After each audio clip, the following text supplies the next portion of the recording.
Hmm? Ah! Hmm.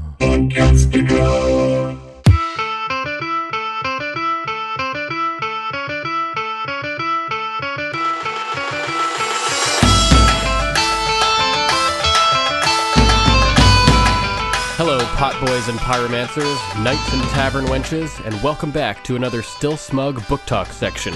This week covering Season 6, Episode 8, entitled No One. It's me, your host, Ser Duncan the Fearsome, Lord of Castle Stirling and bearer of the Valyrian Steel Greatsword, Dark Warrior. And this week, as ever, we have some fun A Song of Ice and Fire book crossover material to cover. If you haven't read the book series from which Game of Thrones is based, and don't want to be spoiled with material that could range through all 5 books that have been released thus far, this is your chance to skip this bonus episode and avoid irreversible spoiler damage. Book perspective coverage begins in 5, 4, 3, 2, 1. And we're off. This week's first book crossover is the appearance of Milk of the Poppy when Arya is given a glass by Lady Crane, the actress. This scene doesn't happen in the books, and we're further along in the TV show with Arya's plotline than we are in the books right now, but I felt like I should mention Milk of the Poppy showing up on the TV show because it's pretty rare on the show, and in the books it's kind of a regular staple of everyday life in Westeros. The mountain's on Milk of the Poppy all the time. Everybody's getting Milk of the Poppy for some kind of ailment or another, so I thought it deserved a little mention here at the start. If I remember correctly, the mountain actually quaffs Milk of the Poppy like ale. And that is hardcore. And the next book crossover that we have is the return of the Brotherhood Without Banners. This time they are seen interacting with the Hound, which is awesome. Book readers have been speculating how the Hound would behave when he returned, assuming that he was the gravedigger from the Quiet Isle. And here he does not disappoint. He is slashing and hacking with his axe, cutting out people's genitals, smashing their heads, cutting them right off. Oh man. The Hound is vicious and ruthless, and he is not afraid of anything. He had a great line here where he asks the bald guy, where's the other guy with the yellow cloak? You know, the one who helped you destroy the Sept and kill all those people. And the guy, what does he say? He says, fuck you. So the Hound says, oh, those are your last words? Really? You could do better than that. So the guy goes, cunt. And the Hound responds, you're shit at dying, you know that? Which is hilarious because you know the Hound has seen dozens and dozens of people die as a direct result of his sword, axe, hands, whatever implement of destruction he has at the moment. So if he tells you you're shit at dying, it's probably true. He's probably heard lots more cool last words than that. Try harder, bruh. So the Hound finally catches up with the guy in the yellow cloak. Book readers will be happy to know that this is confirmed as Lem Lemoncloak, and sad to know that Lem Lemoncloak is dead pretty much immediately. This is a cool character from the books that you guys will remember. And I had brought up speculation last week about how he could have been Rhaegar's squire, I believe it was, the Knight of Skulls and Kisses, who may know Jon Snow's true heritage. But unfortunately, it doesn't look like he'll be sharing that knowledge with anybody at all in show canon, as he is soon killed by the Hound.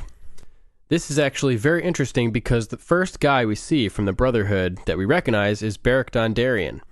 And book readers know that in the books, Beric had given his life to breathe the fire of R'hllor into Lady Stoneheart, into Catelyn Stark to revive her from the dead, days after the Red Wedding when the Brotherhood stumbled upon her bloated corpse in the river by the twins. So the appearance of Beric leads me to believe that Lady Stoneheart may not be making a show appearance. You'd imagine at this point that she would be around and Beric would be gone if events had played out the same way in the book, considering it's years at this point after the Red Wedding, and Catelyn Stark would have been brought back just days after the fact. They kind of tricked us last week when we saw the Brotherhood Without Banners sort of behaving ruthlessly and in a different manner than we'd come to expect based on their appearances in Season 2 when they first showed up. And a lot of book readers especially, had attributed this to a potential change of leadership, which would have occurred when Beric died and Lady Catelyn was brought back to life.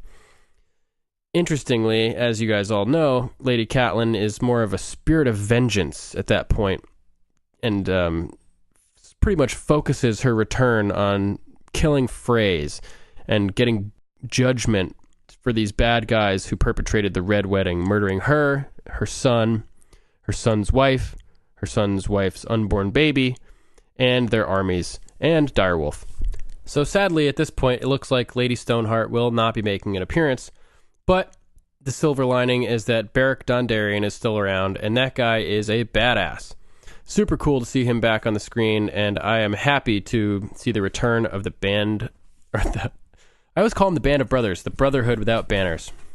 Now, interestingly, we find out some information about what the Brotherhood with Banners are up to at this point that may set the tone for the books as well. And hopefully the storyline in the books will include the Hound like it is in the show.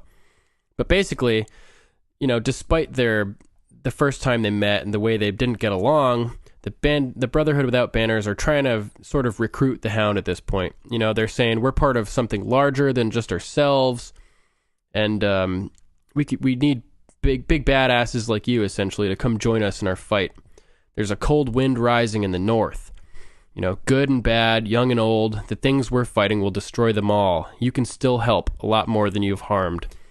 Now, if you remember in my Still Smug exclusive Book Talk bonus episode that was released last week, I mentioned a few different ways that people had speculated about Jon Snow being revived up at the Wall. And if the Brotherhood Without Banners on the show are going to be headed north to fight in the battle against the Whites and White Walkers, that could indicate that in the books, they're going to be heading north as well. Except what's the main difference in the books? Instead of Beric leading them, they still have Lady Stoneheart leading them in the books. So, if they're going north, maybe bringing the Hound with them, that opens up the door for Catelyn Stark or Lady Stoneheart to potentially sacrifice her own life to bring back Jon, who has been recently murdered at the Wall. I would find this to be a very compelling storyline, simultaneously a redemption for Lady Catelyn for treating Jon so badly after she realizes who he really is, the true heir to the Iron Throne after Rhaegar and Aerys, and it would be a satisfying conclusion to the Lady Stoneheart arc, I believe, resurrecting Jon Snow as Azor Ahai and ending Catelyn Stark once and for all. And based on the way that Sandor is reacting at the end of the scene there before it cuts, I would not be surprised if he ends up joining the Brotherhood Without Banners, which would be awesome. It'd be great to see him fighting side by side with those guys. And can you imagine the Hound taking on a White Walker? Or a group of 10 Whites with a flaming sword or some type of epic weapon. And not only that, going north may offer the Hound opportunities beyond a fresh start, fighting for good, and a clean slate. Sansa Stark is north, and the Hound has had previous interactions with Sansa to quite an extent. Book readers are familiar with the people who ship Sansa and the Hound as a couple, a potential pair, and they've had quite a number of romantic interactions in the past that would lead this to be a possibility. Sandor, the Hound, this ruthless guy, has always seemed to have a soft spot for Sansa Stark from the first time they met. Shortly after, he saved her from a mob of potential rapists when Joffrey's group was assaulted on the streets of King's Landing. When Sansa was being stripped by Joffrey and the King's Guard, Tyrion showed up, put an end to it, and it was the Hound that gave her his cloak to cover her naked self up.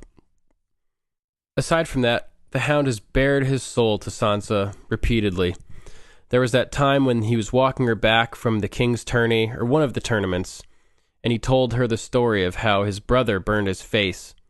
And after the Battle of Blackwater Bay, which resulted in Sandor becoming an even more broken man after being exposed to the flames of wildfire, which left him traumatized and, brought up those memories from being burned as a child, just ripping open those scars, all brand new and fresh.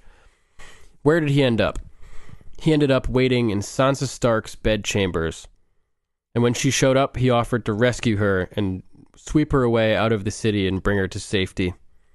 She turned him down, but she ended up singing him a little song, and he went on his way, leaving his bloody Kingsguard cloak behind for her. This is actually a fascinating scene which contains material that people may not have realized on a simple read-through. It seems that in that scene, Sansa may have actually cast a spell on Sandor inadvertently, which she did by singing him that prayer. For once, a prayer in the name of Seven seems to have actually come true to some degree in A Song of Ice and Fire. Now, if you go by the Gravedigger theory, it seems that Sandor's rage may have actually been calmed to some degree following his interaction with Sansa in that scene. He ended up being let go by the Brotherhood Without Banners, who deemed that R'hllor had more use for him. He survived his encounter with Arya after being bitten by Biter, and now he seems to have found peace at the Quiet Isle with the Brotherhood of monks that are stationed there. And even on the show, he's not quite as venom-filled as he was previously.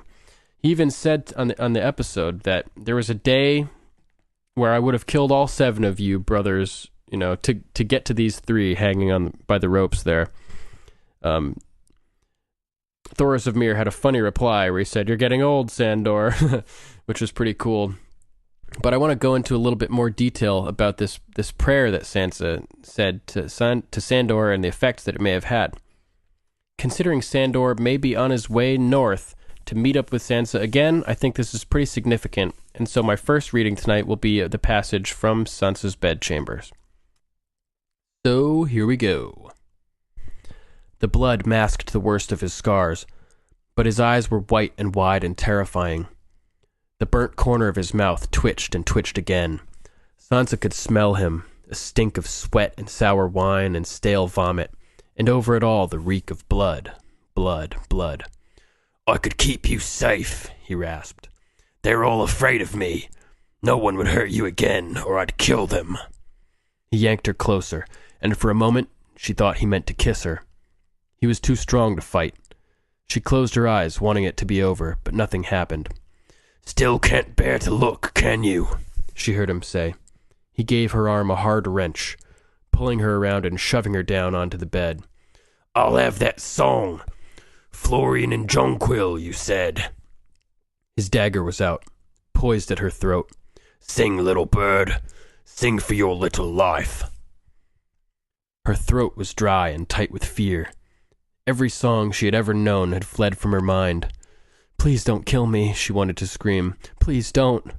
She could feel him twisting the point, pushing it into her throat, and she almost closed her eyes again, but then she remembered.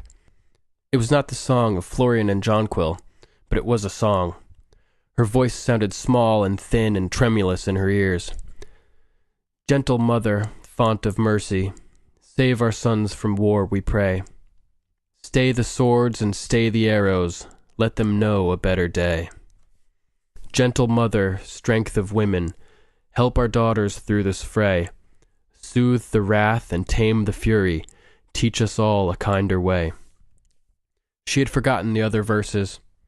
When her voice trailed off, she feared he might kill her, but after a moment the hound took the blade from her throat, never speaking. Some instinct made her lift her hand and cup his cheek with her fingers. The room was too dark for her to see him, but she could feel the stickiness of the blood, and a wetness that was not blood. "Little bird," he said once more, his voice raw and harsh as steel on stone. Then he rose from the bed. Sansa heard cloth ripping, followed by the softer sound of retreating footsteps. When she crawled out of bed, long moments later, she was alone. She found his cloak on the floor, twisted up tight, the white wool stained by blood and fire. So as you can see, there's some elements of romance here occurring between Sansa and the Hound at various different occasions. I think it will be great to see them back together on screen, and can't wait to see what happens between these two. Okay, let's move along. Next book crossover that we have isn't quite a crossover, but it's more of a situation that can be analyzed from a book perspective that may relate to a book crossover. And this is Varys leaving Meereen on a secret mission to find friends for Daenerys. Now, where could Varys be going? He could be going to the Iron Fleet, but they're already heading to him. Some people speculate that he may be going to Dorne, which could be a substitute for the Quentyn Martell plot that we got in the books. This would be a way for Daenerys to get the Dornish on her side and continue to build her army for her invasion of the Seven Kingdoms. In the books, the plan was for her to land in Dorne if relations had gone well with Quentyn and start the takeover from there. So it'll be interesting to see how this plays out on the show. If she can ally with the Dornish, at this point the Sand Snakes, which wouldn't be surprising considering they're a group of strong women who would only be happy to see another strong woman in a position of power, it'll be it'll be interesting to see how that plays out. I could see it happening. Next, we jump back over to King's Landing, where the Mountain finally gets some action. Book readers have been anticipating this for years, knowing that Robert Strong is a total badass, but not having seen him do anything yet. So, it was awesome to see him doing something again and ripping a dude's head off, just straight off his shoulders. It was also really cool to see how that one of those sparrows came up with like a pointed warhammer with 4 big spikes on it. It looks like a stupid little simple weapon, but that's actually a pretty good weapon, it seems, for puncturing plate armor, as it left 4 holes in the Mountain's armor, and probably would have severely injured a regular human. But as you could see, the Mountain was unfazed by this quadruple puncture and proceeded to lift this guy up by the neck and then rip his head off. Awesome to see. Can't wait to see more of this. Book readers rejoice. Next, we have an interesting event that occurs in the books under very different circumstances, and this is the reuniting of Brienne and Jaime. Now, as you know, Brienne was captured by Lady Stoneheart and her crew, the Brotherhood Without Banners, and basically was given 2 options: die at the end of a rope, or bring Jaime Lannister for his punishment at the end of a rope. And at the end of the chapter, right as Bran is about to be hung and Podrick is dangling by his neck, Brienne lets out a cry and says one word. The chapter ends, but we end up coming face to face with Brienne again in a future Jaime chapter when she rides up on Jaime in the Riverlands and they ride off together. We still don't know what happens with that situation in the books, but it's safe to say that nothing good is going to come of that, or at least it doesn't seem that way. I really hope that Jaime and Brienne both get out unscathed from that, because they're both great characters, and Jaime is in the process of his redemption. It'd just be a shame to see him cut down before that happens. But here we go on the TV show, and they're reunited under entirely different circumstances. Instead of being sent by Catelyn Stark, this time Brienne is sent by her daughter, Sansa. And she's not sent to find Jaime. She's sent to Riverrun to recruit the Blackfish and the Tully army, but she stumbles upon Jaime and uses it to her advantage in this situation. Interestingly, we find out in this scene that Jaime never expected Bran to find Sansa, or so he says. He assumed that she was already dead at that point. They go on to get in a little bit of an argument, and Jaime says, we shouldn't argue about politics. These two have a great dynamic, and you can tell they both really care about each other, and you never see Jaime being this compassionate with anybody, really. So it's just heartbreaking to see them together, but on different sides of this battle. Bran holds out Oathkeeper and offers it back to Jaime, saying that the mission that he gave it to her for was completed, and that she's returning it to him. And Jaime, of course, tells her that Oathkeeper belongs to her and that it will always be hers. This is a very emotional moment. For me, at least. I assume that other people were hit hard by this, but I've heard speculation since then that this could be more of a symbolic encounter as well. That Brienne trying to give Oathkeeper back to Jaime may signify a turning point in Jaime's arc, representing a choice for Jaime to choose keeping oaths and being an honorable person, or breaking oaths and taking a turn away from redemption towards a negative arc in the direction that he would be going with Cersei. I hope that this isn't symbolic of that, and that Jaime does end up, going on a more redemptive path. But shortly after that, he is threatening to fling babies over Riverrun with a trebuchet. So we'll see how that goes. But I'll get more into that in a little bit. So this was nice, as people have been long anticipating the reconnection of Jaime and Brienne, but it really only gets more heartbreaking from here. Brienne stops on her way out of Jaime's tent and basically says, listen, if I can't convince the Blackfish to ride north and you're forced to attack, honor compels me to fight on the side of Sansa's kin. This means that I'll be fighting against you. And you can see a sort of twitch in Jaime's face at this moment, where his strong exterior facade cracks, and you can see he's really torn by this. Really brutal scene. He tells her, I understand. Let's hope it doesn't come to that. And I really hope it doesn't come to that, because I like these characters a lot, and it would just be so sad to see them torn apart, or to see Bran kill Jaime, or something like that. It would just be horrible. So I really hope that nothing like that ends up happening. I know Tormund Giantsbane is in the picture now, who likes Brienne, which seems to have been added to the story to make up for the fact that Jaime is still going gaga over Cersei, which is very different in the books at this point. But I still like Jaime and Brienne, and I would be happy if something positive happened with them. Like if Brienne ended up being a positive influence on Jaime, whereas Cersei is a negative influence, and Jaime ends up choosing good over evil because of the influence that Brienne had on him. Jaime may have turned down Oathkeeper in this instance, but I'm hoping that does not also mean that he's chosen a path of dishonor. He's still got a lot that he can do in terms of good in this world, and hopefully soon he'll have some opportunities to really do it. But, of course, that's cast into doubt almost immediately as he goes to meet with Edmure Tully.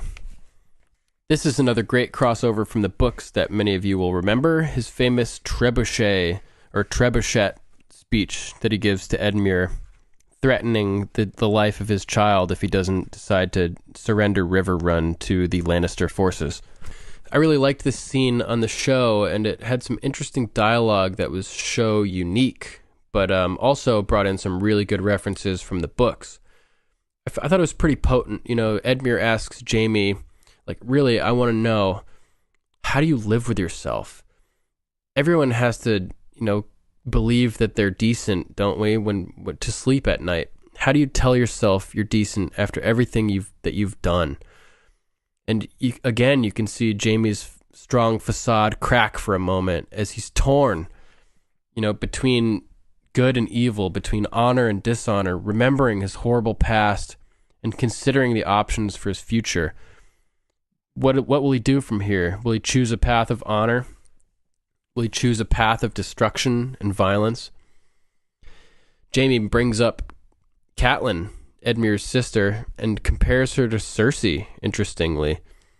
They both were strong females who would do anything to protect their babies, including, he says, start wars, burn cities to ash, and free their worst enemies. As you know, Catelyn freed her worst enemy, Jaime, who pushed her son from a window, on the off chance that this Oathbreaker, Kingslayer, just may, choose honor for once and return her daughters to her, Arya and Sansa, who were supposedly being held captive in King's Landing. Unfortunately, Jaime couldn't do that, but he did the best he could, which included outfitting Brienne for the task and sending her on the mission. I thought it was a great little line that he threw in there also. He says, they'll do anything to protect their babies, start wars, burn cities to ash, free their worst enemies, the things we do for love, he said, which, as you remember, was the exact sentence he used before he threw Bran out the window, or pushed him out the window, back in the pilot episode. Keen observers may have been noticing that Jaime was angling at something by bringing up the things that people will do to save their children. He mentions to Edmure that he has a son whom he hasn't seen yet, and a wife as well who he hasn't seen since his wedding. He says, you two should be together. But that's only going to happen if you surrender Riverrun. I'm gonna let you go, and you're gonna go back to the Blackfish, and you're gonna enter that castle, and you're gonna surrender it. Otherwise, I'm gonna send for your wife, send for your kid, and I'm gonna send your son flying over the walls of River Run with a trebuchet if you refuse to surrender the castle. And one thing I found really cool about this scene is that as Jaime's delivering this monologue to Edmure, threatening his child if he refuses to give up his castle, his face is shrouded half in darkness, half perfectly lit, half perfectly dark. And to me, this represents the dichotomy of Jaime's his mental position. He's in a position where he has to choose between light and dark. He can be honorable or dishonorable, and he's caught right in the middle. So it's a good thing that Edmure decides to obey and surrender River Run, because I don't think Jaime wants to have to go down that dark path. At his soul, I think, at his core, I think he's a good guy, and he wants to be honorable and do the right thing.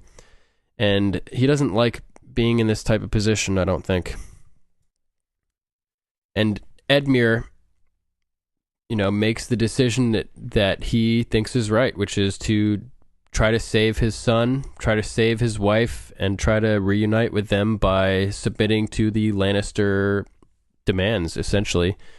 He crosses over the bridge and immediately demands that the forces stand down and that they open the gates for the Lannisters.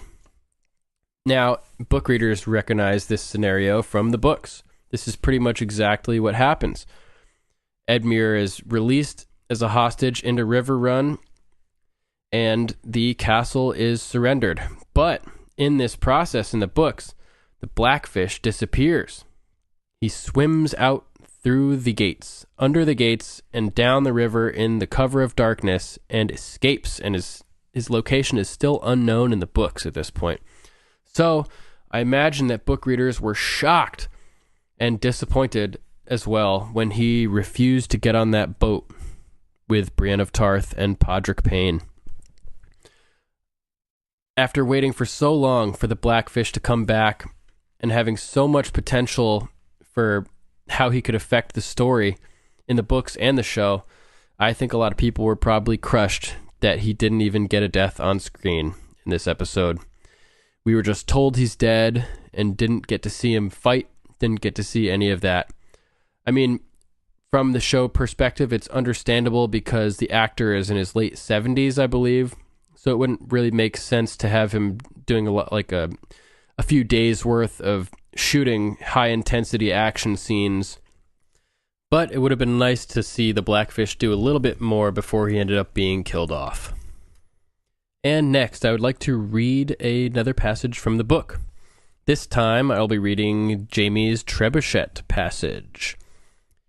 So just to set the scene, he is sending for Edmure Tully, current captive of the Freys, and he is planning on bringing him across the bridge to River Run to free him in exchange for certain terms. So, without any further ado, Jaime waved his golden hand. "Sir Lyle, bring him." Edmure Tully had collapsed face down on the scaffold when Sir Ilan's blade sheared the rope in two. A foot of hemp still dangled from the noose about his neck. Strongbow grabbed the end of it and pulled him to his feet. "A fish on a leash," he said, chortling. "There's a sight I never saw before." The Freys stepped aside to let them pass. A crowd had gathered below the scaffold, including a dozen camp followers in various states of disarray. Jaime noticed one man holding a wood harp. "You, singer, come with me." The man doffed his hat. "As my lord commands." No one said a word as they walked back to the ferry, with Sir Rymon's singer trailing after them. But as they shoved off from the riverbank and made for the south side of the Tumblestone, Edmure Tully grabbed Jaime by the arm. "Why?" "A Lannister pays his debts," he thought, "and you're the only coin that's left to me. Consider it a wedding gift." Edmure stared at him with wary eyes. A wedding gift?" "I'm told your wife is pretty." "She'd have to be for you to bed her while your sister and your king were being murdered." "I never knew." Edmure licked his crackling lips. "There were fiddlers outside the bedchamber. and Lady Rosalind was distracting you. They made her do it. Lord Walder and the rest. Rosalind never wanted. She wept, but I thought it was the sight of your rampant manhood. Aye, that would make any woman weep, I'm sure. She's carrying my child. No, Jamie thought. That's your death she has growing in her belly. Back at his pavilion, he dismissed Strongbore and Sir Ilyn, but not the singer. I may have need of the song shortly, he told the man. Lou, heat some bath water for my guest. Pia, find him some clean clothing. Nothing with lions on it, if you please. Peck, wine for Lord Tully. Are you hungry, my lord? Edmure nodded, but his eyes were still suspicious. Jamie settled on a stool while Tully had his bath. The filth came off in grey clouds. Once you've eaten, my men will escort you to River Run. What happens after that is up to you. What do you mean? Your uncle is an old man. Valiant, yes.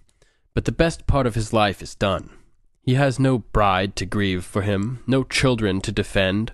A good death is all the Blackfish can hope for. But you have years remaining, Edmure, and you are the rightful lord of House Tully, not him. Your uncle serves at your pleasure. The fate of Riverrun is in your hands.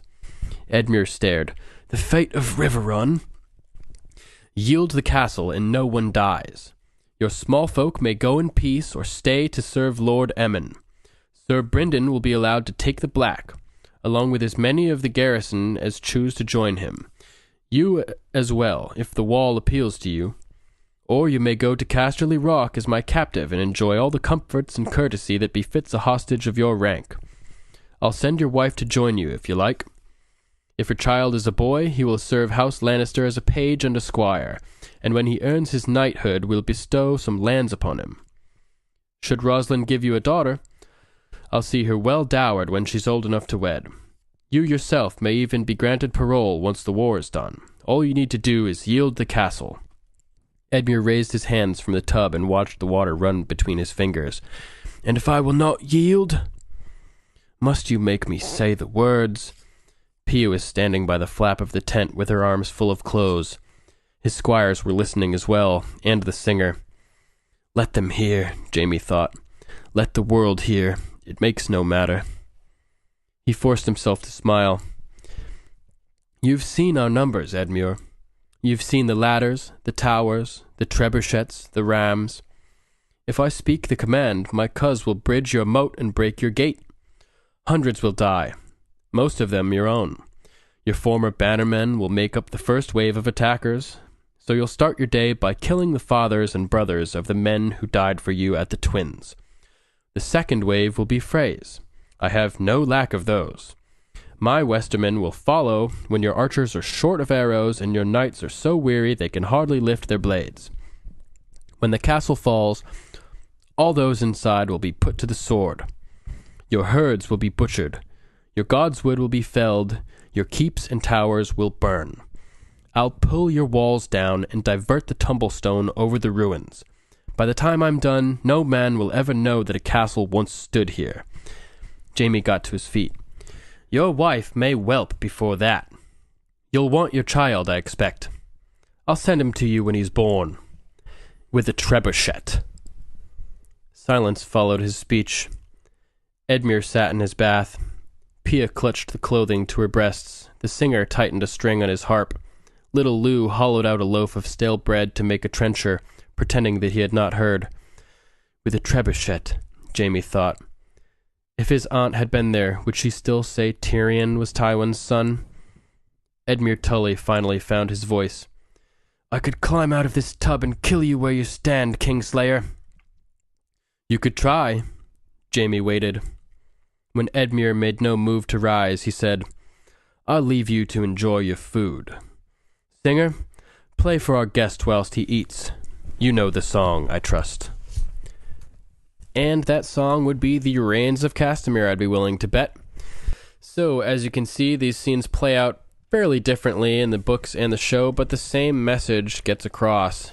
Surrender Riverrun, or I will catapult your baby at Riverrun. And you can tell the internal struggle in Jamie is present in this scene, as he's hesitant to say the words out loud with people in listening range. This isn't the person that Jaime wants to be. He doesn't want to kill kids. He doesn't want to do all this. You can tell in his heart he wants to be an honorable person. He killed King Aerys in the first place out of honor to prevent Aerys from slaughtering King's Landing as a whole and burning the city and all the people in it. What a tough position Jaime's in here. But while we're on the topic of burning the city as a whole and all the people in it, this brings us to Qyburn and Cersei. Another little book crossover we have here. If you make the connection to what Qyburn is hinting at, basically after this scene where trial by combat is outlawed, which is also another really interesting twist that book readers may not have been expecting, Qyburn says to Cersei that those old rumors that you have told me about, I've investigated them. I've had my little birds look into them. When she asks about if they were true, he says, yes, they were. More than true. There's more here than you would have expected. So, what are they talking about? Do you guys have any ideas? I can think of one old rumor that may be at play here, and that would be the rumor of Mad Aerys having stashed wildfire all over the city. If you recall, in the episode after Hodor held the door, as Bran was being dragged away by Mira, there was a sequence of flashes of memories from the weirwood tree, from memories from the past, visions from the future, all mingled together. We saw the Mad King yelling, "Burn them all." We saw Jon Snow killing a White Walker. We saw Ned asking, "Where's Lyanna?" We saw pyromancers filling jars with wildfire, and we saw an explosion of wildfire from some type of chamber. Now, this didn't happen in the past because Jaime killed the pyromancer before he could, the head pyromancer, before he could tell the other pyromancers to light the wildfire. So this may have been a vision from the future. And there's been all kinds of little hints throughout this series of Cersei being willing to burn the city. There was a scene where she was talking to Tommen a few years ago, and she said, "I would burn this whole city to the ground before I'd let anything happen to you." Jaime said in this episode, remember what I mentioned a few minutes ago, that they would start wars, they would burn cities to ash, they would release their worst enemies to save their children. And there's that scene from the books, you might remember, where after Tyrion kills Tywin, Cersei has the Tower of the Hand burned to the ground with wildfire to try to get Tyrion out of it, because she's convinced that he's holed up inside of it, just lurking and waiting for a moment to strike, either against her or against Tommen or Jaime or anybody. But the point is, she's burning the tower and just gazing up in awe and joy as the green flames lick through the windows and the doors and the tower begins to melt and fall. And Jaime's kind of sitting there watching her like, who is this person? You look like the Mad King, just standing in awe watching the wildfire burn. And he was drawing comparisons between Cersei and Mad King Aerys at this moment in the books. So in this situation on the show, given the fact that we've seen flashes of wildfire exploding, given the fact that Jaime says in this episode that Cersei and Catelyn would have burned cities to ash to protect their children, and given these old rumors that Qyburn is mentioning, I think it's likely that Cersei has been investigating these old caches of wildfire supposedly left by the Mad King Aerys, and that she may be plotting to use them in some type of attack. This attack could be a targeted attack on the Sept of Baelor to try to wipe out the High Sparrow and his underlings, all the sparrows throughout the city. She could be, wanting to get revenge on the whole city for jeering at her and throwing shit at her and spitting on her and throwing semen and pee and all this nasty stuff at her and calling her names and flashing their dicks at her and all this stuff when she was doing her shame walk. For all we know, Cersei could be planning to finish what the Mad King started and burn King's Landing to the ground, including everybody in it. Now, this would put Jaime in a very awkward position. Just imagine this. I mean, Jaime had sacrificed his honor and his reputation as, he's one of the most promising knights, the most talented knights in all of Westeros and all of the Planetos, and he gave everything up, potentially, in that moment when he decided to kill King Aerys to prevent him from doing this exact thing.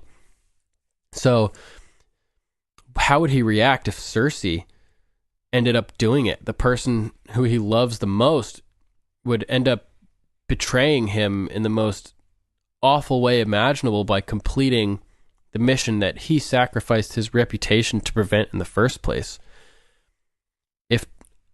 She could do it to try to save Tommen before he's, put under too much influence by the High Sparrow, or if something happens and the prophecy that Maggie the Frog told Cersei ends up coming true and Tommen dies, it could be a retaliation.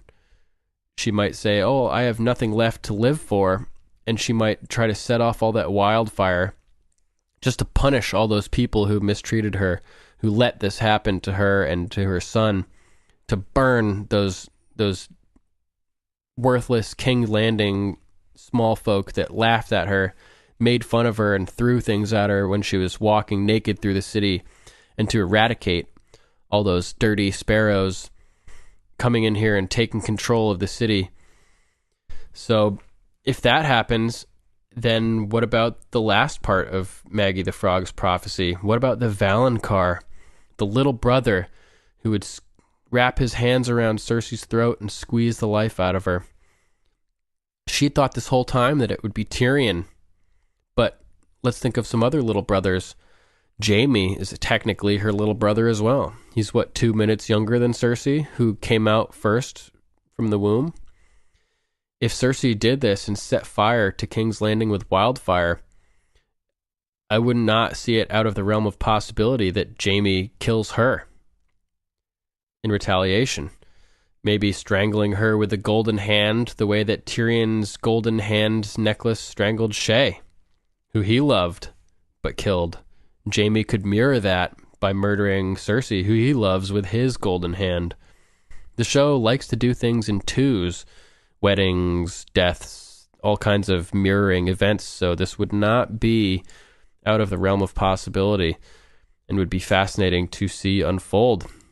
The person who Cersei is most scared of for the longest time here, Tyrion, may not be the person she needed to fear this whole time at all. And her actions may have created the self-fulfilling prophecy that was originally predicted by Maggie the Frog, the Woods Witch. So this is a big, big freaking mess, and who knows what's going to happen. I don't think the Faith is going to end up killing Cersei. Something's going to happen before that, and it's going to be somebody who has more of a stake in the situation that ends up taking out Cersei. Because she's not going to make it to the end of this thing, to this song of Ice and Fire. There's no way. I'd be very surprised. But, who knows? Does Jaime kill Cersei in the end? Is the Valonqar Jaime himself, who Cersei would never even think to fear?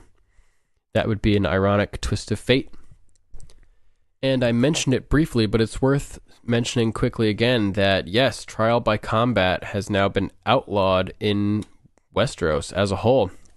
Now, this is interesting because I had suspected for a while that the High Sparrow would do something to undermine Cersei's trial by combat. I didn't know if it would be to disqualify the Mountain as a candidate because he is an undead abomination. That's kind of what I had been leaning towards, that he would be removed from the Kingsguard and locked up, or, they would try to do this at least.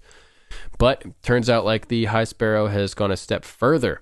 Oh, I also had, speculated, or I'd heard speculation that the High Sparrow would, instead of doing a normal trial by combat, he would initiate a trial by 7, like in the Duncan Egg novels, where instead of a traditional trial by combat, it's more of an old school multi-man combat, like a team combat that involves 7 representatives for each side of the quarrel, the defendant and the plaintiff, essentially. So each team consists of 7 people who battle to the death, and the survivors are the winner of the trial of 7. So that would have been another interesting possibility, but that would have been big, in terms of budget for the show. So looks like the High Sparrow has gone another way and convinced Tommen to outlaw trial by combat entirely.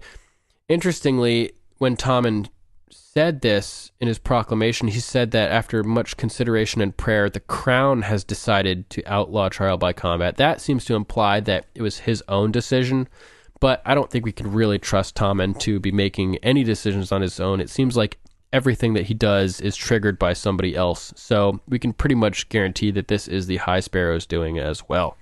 But interesting development, and it'll be interesting to see how it turns out. Looks like there will not be any Clegane Bowl, at least not in the trial by combat. So, holy shit. Revelations.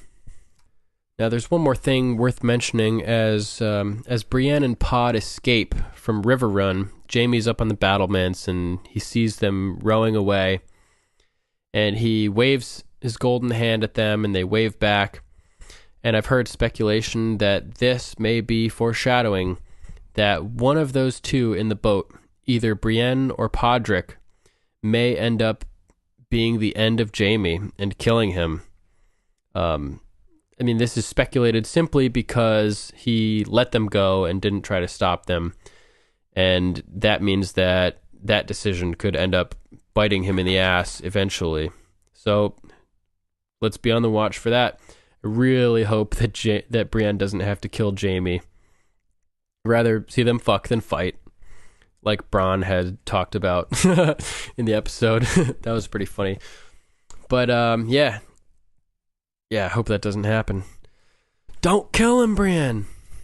So that pretty much wraps up the book crossovers for Season 6, Episode 8, No One. And now I have a listener's question to go over with you guys. Bavo says on Facebook, Duncan, do you take requests? Your discussion of the Valyrian steel swords has me wondering where they are now, how they got there, and who has them. Like, what happened to Lightbringer? We know Ned Stark's got split into 2. Would just love to know where they are, as winter is coming and the Night King. So, let's talk a little bit about Valyrian steel and Lightbringer. So, Valyrian steel is a compound forged in the time of ancient Valyria. It's folded and folded like steel thousands of times and ends up with a dark rippling pattern across the steel. And overall, there may just be hundreds of Valyrian steel blades left in the entire Planetos, with just a couple dozen remaining in Westeros, if I remember correctly. And let's see, I have a list here of Valyrian steel weapons that are known to exist or have existed in recent Westerosi history. We have Blackfire, the ancestral sword of House Targaryen, once wielded by Aegon the Conqueror himself during the conquest and of the Seven Kingdoms. It was passed down generation by generation through the Targaryen kings until, I believe, Aegon IV, Aegon the Unworthy, gave it to a bastard son of his instead of his true-born son for political reasons, and the blade ended up being lost during the resulting Blackfire Rebellion, which was started because of this occurrence, giving the sword, Blackfire, to a bastard son who then attempted to claim the kingship because he was the holder of the Valyrian steel sword, Blackfire. There's another Valyrian steel dark longsword of House Targaryen which was owned by Visenya Targaryen, one of the sisters of Aegon the Conqueror. It was known as Dark Sister. It was also lost during the Blackfire Rebellion. There's, of course, Ice, Ned Stark's famous greatsword, passed down for generations and generations from House Stark. We have, that was turned into Oathkeeper and Widow's Wail. There's Longclaw, the ancestral sword of House Mormont. Brightroar, the ancestral sword of House Lannister, lost by King Tommen II Lannister when on his expedition to Valyria. hundreds of years ago. I believe Tyrion's uncle actually attempted to go back to Valyria to reclaim this sword and never returned, only adding credence to the concept that those who go back to ancient Valyria are lost in the fire and cannot return. It's just not a safe place to travel. There's also Heartsbane, which we saw a couple episodes ago, which is the ancestral sword of House Tully. There's Lady Forlorn, the ancestral sword of House Corbray. And there is the dagger wielded by the assassin who attempted to kill Bran Stark after he had survived his fall from the window. Another blade that may or may not be included in this list would be Dawn, the ancestral sword of House Dane, which is thousands of years old and has been passed down through the generations to members of House Dane, which family members who are worthy of holding the title Sword of the Morning. Only Danes that are Sword of the Mornings are granted Dawn as their blade, which is a very noble title and is only given to those who really are exceptional warriors and exceptional knights.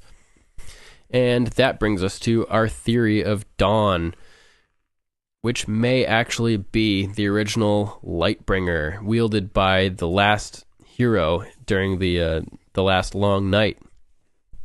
So this blade, Dawn, owned by House Dane, is supposedly forged from the heart of a fallen star. That's important to remember. There are certain other things, including that, which make Dawn a likely candidate for being the original Lightbringer. So I'll read you a couple little passages here about Lightbringer. Darkness lay over the world, and a hero, Azor Ahai, was chosen to fight against it. To fight the darkness, Azor Ahai needed to forge a hero's sword. He labored for 30 days and 30 nights until it was done. However, when he went to temper it in water, the sword broke. He was not one to give up easily, so he started over. The second time, he took 50 days and 50 nights to make the sword, even better than the first. To attempt it this time, he captured a lion and drove the sword into its heart. But once more the steel shattered. The third time, with a heavy heart, for he knew beforehand what he must do to finish the blade, he worked for 100 days and nights until it was finished. This time he called for his wife, Nissa, and asked her to bare her breast. He drove his sword into her breast, her soul combining with the steel of the sword, creating Lightbringer. There are certain linguistic tells that it seem to indicate Dawn potentially being related to the long night and potentially being Lightbringer. For instance, when light is brought at the end of the night, what is that called? It's called the dawn. So, Lightbringer may have been the sword used to bring the dawn, and at the end, when the light was there, the sword may have been renamed Dawn because it no longer needed to bring the light. The light had been brought, so for some reason the name may have been changed. Also, there's speculation that the wife of Azor Ahai, Nissa, may have been an ancient member of House Dane. In this way, if the blade of Lightbringer was tempered by being thrust through her heart, it would have been tempered by being forged from the heart of a fallen star, because the sigil of House Dane includes a falling star. So, if the sword was created by using a member of this house, then it would have been made from a falling star.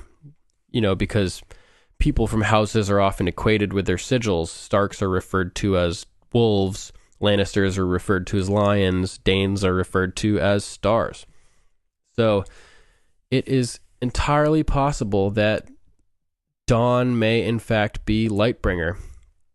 And the Sword of the Morning,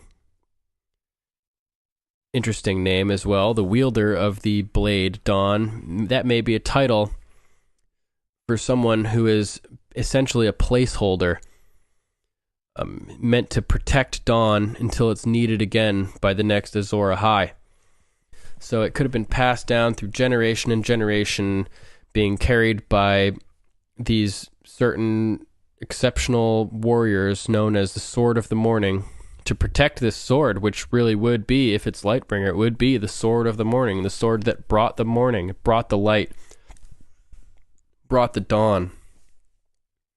And something else interesting about dawn, it's got a unique white blade that's unknown compared to any other sword in the Seven Kingdoms. People have, taken the fallen star thing literally and thought that the blade might be forged from a piece of a star. But as we know, Lightbringer was famous as being a flaming sword. So I think it's possible that it could have been some type of Valyrian steel, maybe infused with dragon glass or something like that, and that the burning nature of the sword may have turned the steel white over years and years of being aflame, which could have resulted in this unique, anomalous white blade that we're told Dawn has. And it's kind of interesting to note that if Dawn is Lightbringer, and if the Sword of the Morning is basically someone who protects this sword, waiting for Azor Ahai to be reborn and to reclaim this when it's needed, is it just a coincidence that the last Sword of the Morning, Arthur Dane, dies at the Tower of Joy as the potential new Azor Ahai, Jon Snow, is being born at that exact moment? And following that Ned Stark had both of them in his possession. He left the Tower of Joy with Jon Snow and with Dawn, if R plus L equals J is true. So what are the odds of that? The most recent Sword of the Morning dying right as the new Azor Ahai is being born. And Azor Ahai is basically born alongside of Dawn as Ned brings Dawn back to the castle of the House Dane. What's it called? Evenfall? Or Starfall, I think it is. Yeah, so that's an interesting coincidence that may, be telling that Dawn could be the original Lightbringer. Other people have suggested that Lightbringer may be under Winterfell for some reason, that the castle may have been built there to mark the place where the long night fell, where winter fell to the light. That could mean something too. Who knows? There are so many possibilities. We'll just have to wait and find out. But there's lots more information on Valyrian steel out there. There's more theories about Lightbringer and about all this. I just don't have time to go into all of it right now without driving Jason and Mr. Blog completely out of their minds. So I should probably cut this bad boy short. And hopefully you are intrigued enough, listeners, to go do some more research on your own and find out as much as you can about this. I would be fascinated to hear any ideas you have relating to Valyrian steel or as to Lightbringer, where it may be, if we've seen it already in the story, if it needs to be reforged, any of that. So feel free to write in with any questions or any information you guys may have. And that pretty much wraps this up.